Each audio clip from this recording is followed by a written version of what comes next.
And I would like to conclude my remarks by suggesting to you that in the context of Jerusalem, it is time that we recognize that moral authority rises above politics. And to do so, may I remind you of the code of conduct that it took us decades to develop in conversations between believers and even non-believers, human beings all sharing a common destiny. Firstly, to emphasize the association between theology and practicality, I want to suggest that when looking at Jerusalem, and there are different proposals on the table at the moment, that we do not speak only to the issues which are presumably the issues to be negotiated between the parties of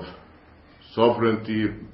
municipal rights, and so on, but to speak about the commonalities that we share in the context of the Abrahamic tradition, but also going beyond that Abrahamic tradition to look at the importance of our shared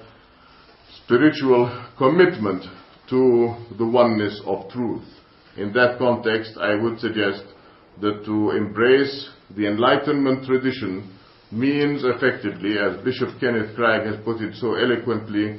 that the discrepancies between our religions make it doubtful that Abraham and the appeal to him alone can conciliate the pleas and passions around the Holy Land and the Holy City, or they will not do so unless we can find something anterior even to Abraham on which chosenness can be transcended in what unifies us simply in single human terms. I think that we are at a crossroads today, an existential crossroads, and I would hope that this meeting is not only dedicated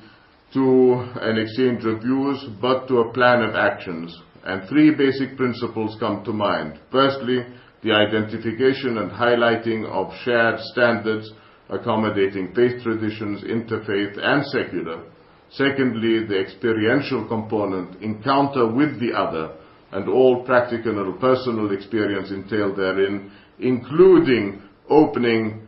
citizens conferencing, so that conferences are not only between elites, but also between people. And lastly, broadening dialogue to include not just the converted and the like-minded, but also skeptics, whose recruitment in this enterprise would undoubtedly enrich and broaden the ethical base that is the ultimate goal. Within this framework, a number of issues can be identified and practical suggestions put forth, starting with the definition of the issues responding to feelings of exclusion, avoiding ghettoization, pressures from within and without, acknowledging the dialogue within and between faith traditions, intra and interfaith dialogue, accepting complexity or ambiguity, minority versus majority concerns, and developing standards of world citizenship. I thank you for your kind attention, and I hope that these practical suggestions could ensure the establishing of a network of like-minded individuals who are committed to the process of a referendum on the spiritual and aesthetic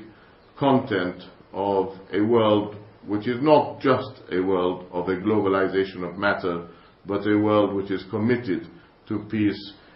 in the context of international cooperation and, in that context, supranational understanding of what it takes to bring peace to the cradle of peace, this Near East region, which is the inspirer of all that you are discussing, and yet the victim of so much conflict and strife. Thank you.